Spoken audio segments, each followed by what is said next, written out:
Hi, this is Cass from Aussie Cass Plays, and welcome to part 15, I think, of my Medieval Legacy Challenge. As you can see, we've just paid the bills, and now we're broke. I did have a bit of a spending spree, I have to admit, buying things for the house, because I wanted to make it a bit more cozy, especially given it's winter. I downloaded some CC. We've got some beautiful furry rugs now. They are alpha CC, but I just love how cozy they look. We've got the twins. Oh, a carton of eggs can be found in the Sims inventory. I've just got little Oliver out collecting the eggs. The twin girls have both got all their skills at 3+, so in theory we could age them up, but it's also actually Andrea's birthday. I'm just going to have David start a yard sale. It is Monday, so we've got a few days to save up our tax money, which is good. So we're going to come in here. I guess I could remove the onesie. This is our last baby, but whichever kid ends up being our heir, I could gift it to them and then they could use it on their baby and it's like a nice hand-me-down. I like that idea. So we'll do that because we've learned the hard way that if you don't, you lose the onesie. So we'll do that. And then we're going to age up little Andrea. It is obviously dinner time, so I will have them all get ready for bed and stuff soon, but oh, she's aged up with exciting CC as well. All right, random trait, she's a charmer. Awesome. I will give her a makeover because aside from anything else, her skin tone should be the same as everyone else's. It turns out, it wasn't deliberate, but it turns out Zachary and Olivia actually have the same skin tone, so all the kids do as well. Oh, Jane's here. That's interesting. Don't know why she's here. All right, hang on 2 secs. What do you need? You need some food. So what I'm going to do is I'm going to get these toddlers squared away, and then we'll see what Jane wants. All right, you guys, this is little Andrea.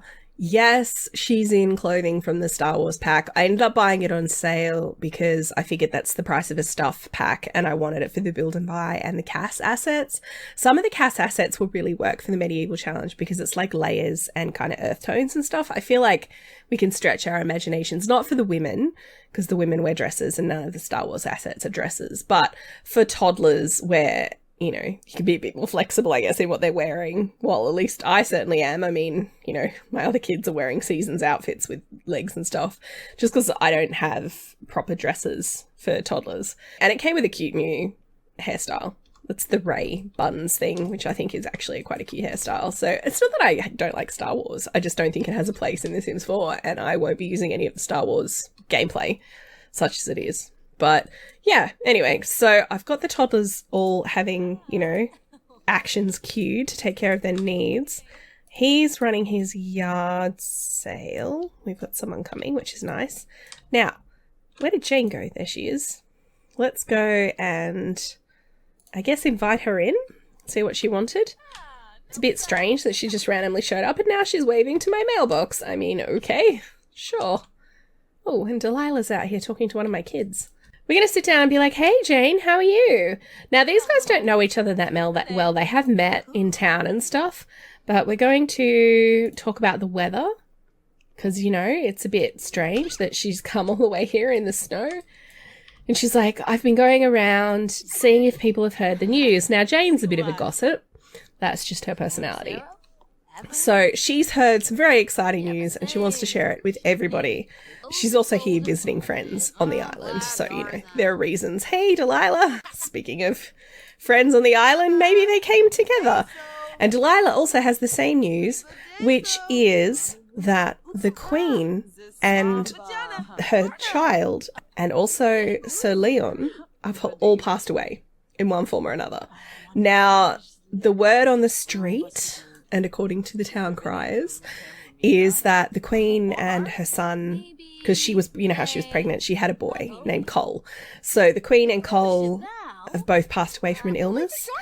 And for reasons unknown to everybody, the King had Sir Leon executed.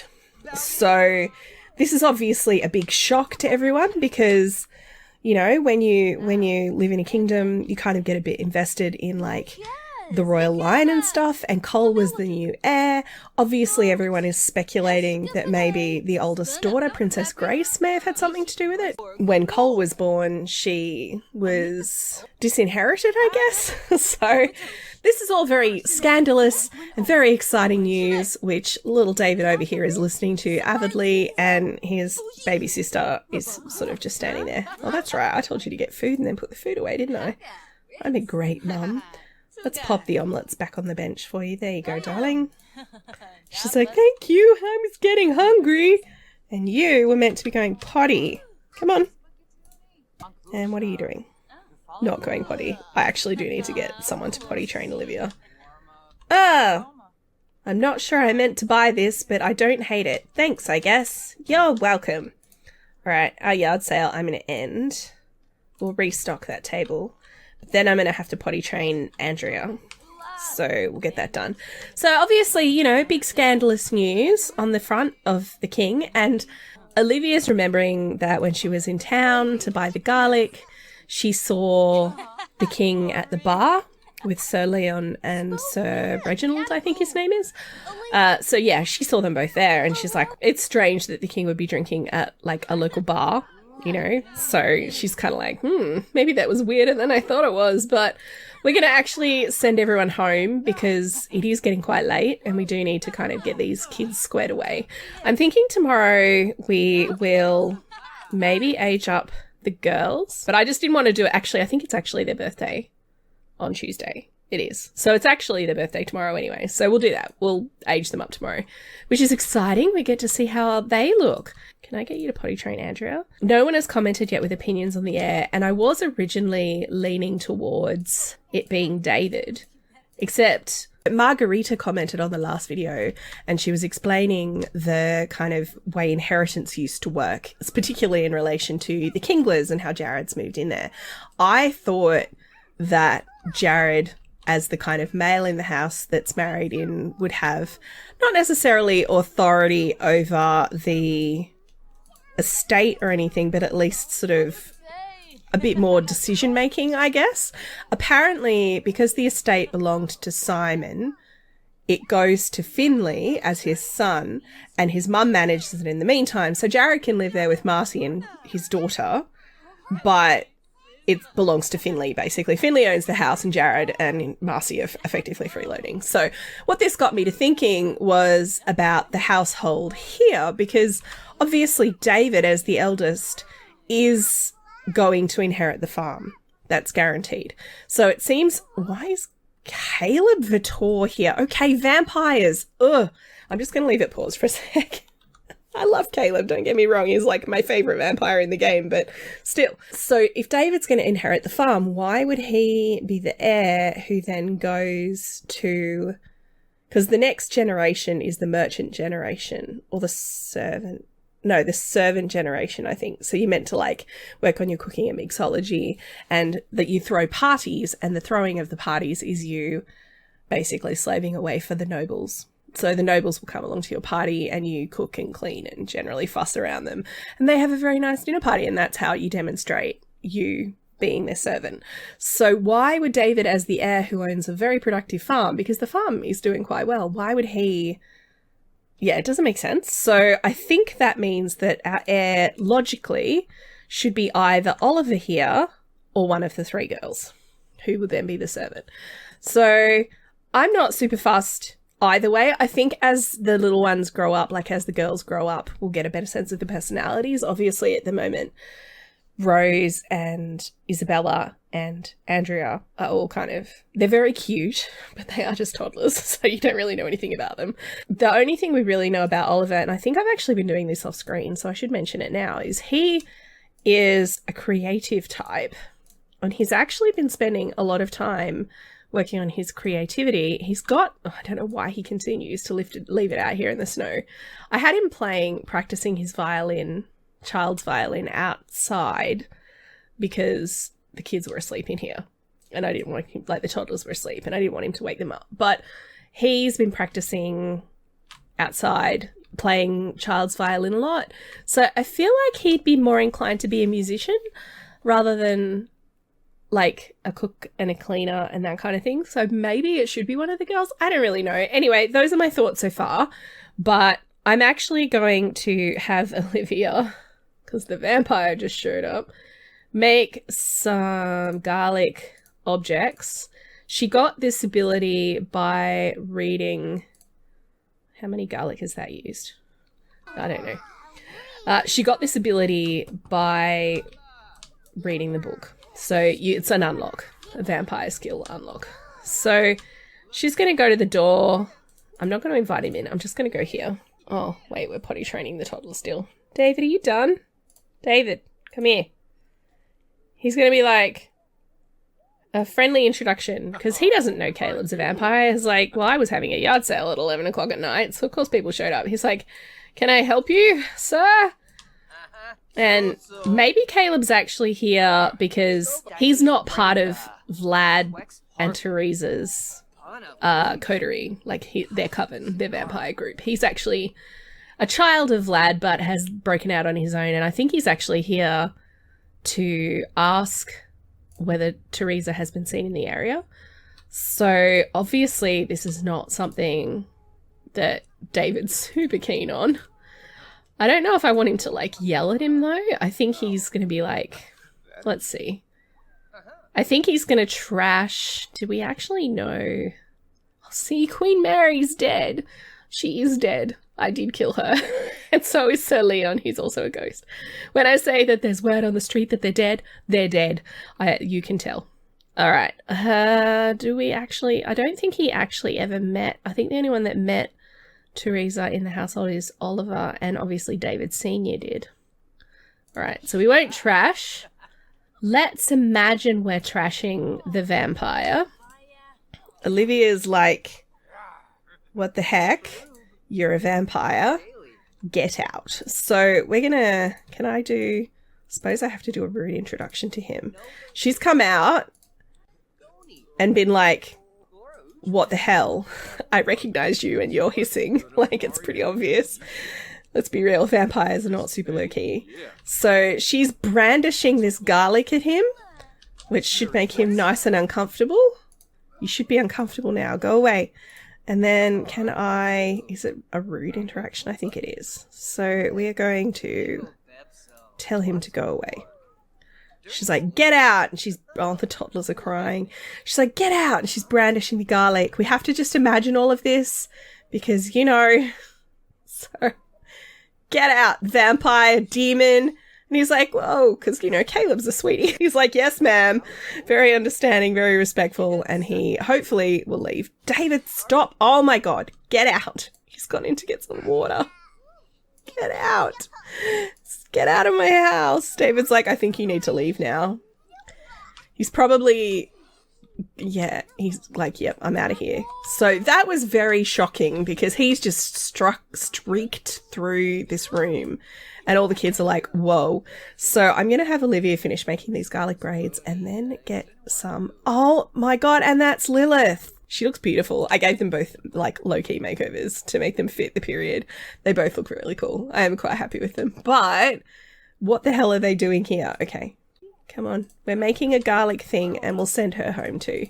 Yeah, see, she's noticing the garlic now. So what garlic does, if you don't have vampires, what garlic actually does mechanically in The Sims is it means they can't feed. So you can't. While they've got a moodlet that the garlic creates, they actually can't feed on you. So they can't bite you, which is cool. Anyway, I am going to skip through to morning. I'm going to get everyone inside and we'll go from there. Lock the doors. I wish we had glass in the windows, but we can't afford it right now. What? Another thing we can't afford. Yeah, we need an extra bed. Oh no, but one of our toddlers is going to have to sleep on the floor. Okay, it's fine. It's fine. I'll see you guys in the morning. Oh my God, toddlers. It's like 3 in the afternoon and it's taken me this long to try and get them all fed and stuff. I am going to age them up. I just would like this one to go potty first. So we've got obviously little Andrea just ate. I'll just pop that there for you, my darling. I'm just going to have her, she needs to do something fun. She had a terrible night's sleep. She had constant nightmares, like 3 times I think she woke up with a nightmare. So that was great, which is why poor Olivia is shattered. So I'm going to get her to start working on her communication skill. Hopefully that will also be fun. Oh, someone bought one of my flowers of Plopsy, by the way, and we have 2,000 simoleons at the moment. I'm actually thinking we should go through and replace all the windows with glass windows. I know it doesn't make actually a lick of difference in terms of the actual heat retention of the house, but every time I see there's an open window with like snow falling outside, I feel cold. So what we're going to do is we're going to age up Isabella and Rose, who are our third and fourth children, and then I'll give them a makeover real quick, and then we can probably wrap up this part actually. Happy birthday, cutie! I'm not throwing a rocking party. I'm just aging them up. All right, let's see what it gives us, and we'll go from there. She's cheerful. Well, that's nice. I guess I could put her on, like, a social aspiration then. I mean, I'm not likely to... Oh, Elsie sent her a gift. That's nice too. All right, now this cake was actually made by little David, who has, like, cooking 4 or 5, I think, now. He's doing all right. He actually, skills-wise, would be our best fit in terms of our heir, but that's all right. And we're going to... help blow out candles, Rose, and then I'll just change their outfits. Celebrate Rose's birthday by throwing a rocking party. I mean, again. So I think we're actually at the point now with Olivia's flower arranging that if these things sell on Plopsy, I mean, the quality of that one is poor because it took us a little while to list, apparently. They actually go into, like, stasis, the flowers, while they're on Plopsy. So whatever they're at... Oh, and she's neat. See, neat would be a good trait for a servant. I'm just saying. Let's give her... I don't know. Let's go for something different. We'll go mental. Awesome. And she got a gift too. All right, we'll have a quick... Oh, she's sick. Oh, I don't want you guys to be sick in this household. You'll make everyone sick. So this is Isabella. And this is Rose. So... Move your hand, sweetie. Oh, she doesn't look very happy. I'll give them a makeover real quick and then touch base with you guys when I'm done. Alright, you guys, this is little Isabella. I've basically kept the same hairstyle for her. So this is her everyday and most of her outfits. And then I've got her in this dress for her winter wear. And then for Rose, I've given her a longer do. And this is her everyday. So she's actually gone for more of a long sleeve everyday. And that's also her winter wear, but then she's got a different summer outfit just because of the long sleeves. So there you go. I think they're very, very pretty. She had quite different eyebrows than her sister. Like, they were drawn down in a real angry eyebrows, like a cartoon. So I've just, like, lifted them up a little bit. But other than that, I haven't done anything other than giving them eyelashes. So I think they're both very pretty Sims. I think... Olivia and Zachary have done quite nicely for themselves. Anyway, I'm actually going to leave this part here, you guys. So obviously we've had a few developments. We've had 2 different vampires show up. So we've got some more garlic from our plants. I'm going to put a garlic braid in every room. We only have 3 rooms and 1 on the outside. So that's not too many. And then... at least we know the vampires showing up can't bite us. It's funny that Caleb and Lilith both showed up at once. All I can assume is that they were looking for Teresa. And what that means in terms of vampire politics in that kingdom, you know, that's an open question, I guess. Maybe the death of the queen and her son is related.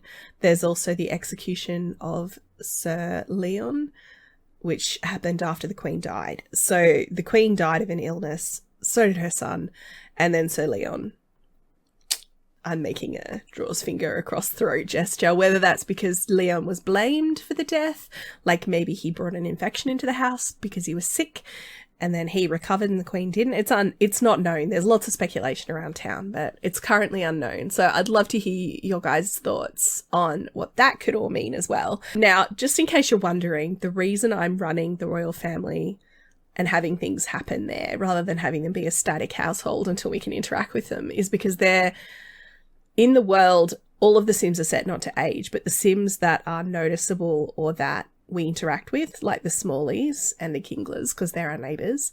Those ones I'm kind of going in and aging up and having changes happen just so that they're not, you know, a static backdrop. I confess every other household is a static backdrop, but that's because if they've appeared on camera, it's been like walking past a lot we were at and that's it. So that's it. Yeah, and you know, down the track, the whole point of this challenge, the Medieval Legacy Challenge, is each generation goes up in the social ladder.